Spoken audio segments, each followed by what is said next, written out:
Okay, on this one, if you can tell here, we need to simplify the left side completely by itself and the right side completely by itself. When we do each side individually, okay, that means we are working out everything. We are doing the math, right? So we follow PEMDAS in the correct order. We're going to be following PEMDAS. The parentheses, I check inside. Well, you can't do very much in there. Exponents, there's no exponents. Multiply and divide, I can multiply right here. So I have negative 4x for the first one.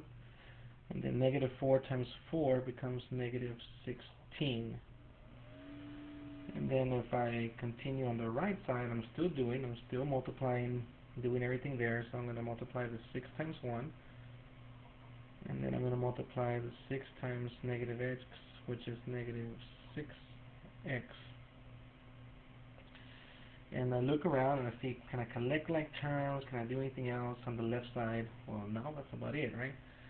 On the right side, also the same thing. I have a constant term and a x term. So I can't do very much in there. Well, now I'm ready to move things from one side to the other. You know, I'm ready to solve for x. So that means that I'm going to undo. And when you undo, you go backwards. You do all the adding and subtracting first. So I'm seeing right here, you know what? I'm going to move this 6 to the 4. So I'm going to add 6x because the inverse or the opposite of subtract is add. So I'm going to add 6x to both sides. I'm following my addition property of equality. Whatever I do to one side, I do to the other. And in this case here, when I add and subtract, I owe $4 and I have $6. So I owe 4 negatives, and 6 positives, so I end up having 2 or positive 2. This 16, I'm going to bring it down. Okay, let me just put back the color red here. 16, I'm just going to bring it down. 6, I'm just going to bring it down. And this one came out to 0, so I really don't have to put plus 0 there. Then I can see here I have these two constant families, so I can move this 16 across. Oops, let me fix this a little bit. By adding again, because of the inverse of subtracting is adding, and I add to both sides because of the addition property of equality.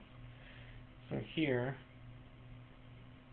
I end up with 2x equals 22, right? Then these two right here, right? If I continue on, this is 2x equals 22. They're being multiplied. If you notice the 2 and the x, so there's no more pluses and minuses, so I'm already done with adding and subtracting. Now I go to multiply and divide.